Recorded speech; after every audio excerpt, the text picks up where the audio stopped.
लाखों करोड़ों बार समझाने के बावजूद भी हम ऐसे अटेम्प्ट करते हैं और कई बार सर हम ऐसे पहुंच पाते हैं और कई बार हम ऐसे। पूरी मैथ अटेम्प्ट करने वाले बहुत कम वैरायटी देखी जाती है बिकॉज वो फिजिक्स केमिस्ट्री में उलझे रहते हैं।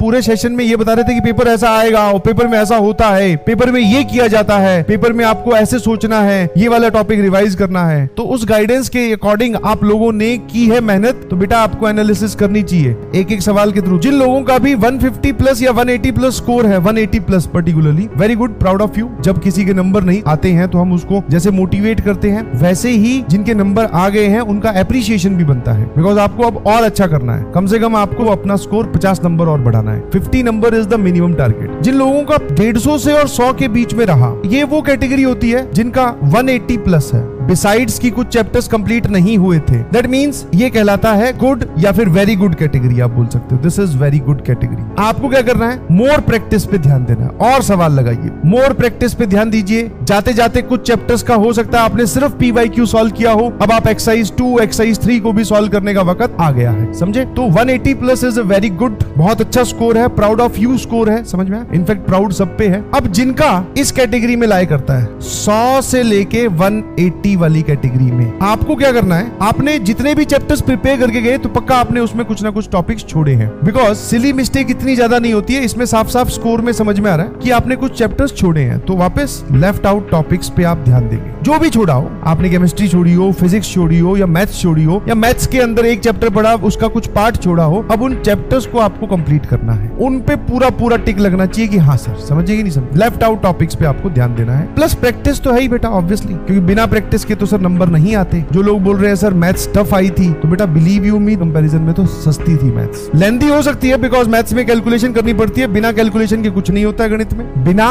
कैलकुलेशन के कुछ नहीं होता है गणित में। और एक जनरल ऑर्डर जो पेपर में दिया जाता है, लाखों करोड़ों बार समझाने के बावजूद भी हम ऐसे अटेम्प्ट करते हैं और कई बार सर हम ऐसे पहुंच पाते हैं और कई बार हम ऐसे।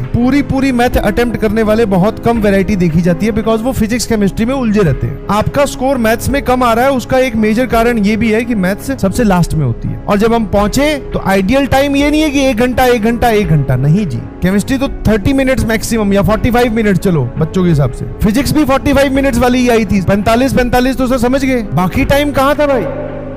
जो मैथ्स रोते थे, जो अभी भी बीच में बोलेंगे मैथ्स टफ है ना, मैं आपको अभी भी बोल रहा हूँ क्योंकि मैं दोबारा इस बात को रिपीट नहीं करूंगा।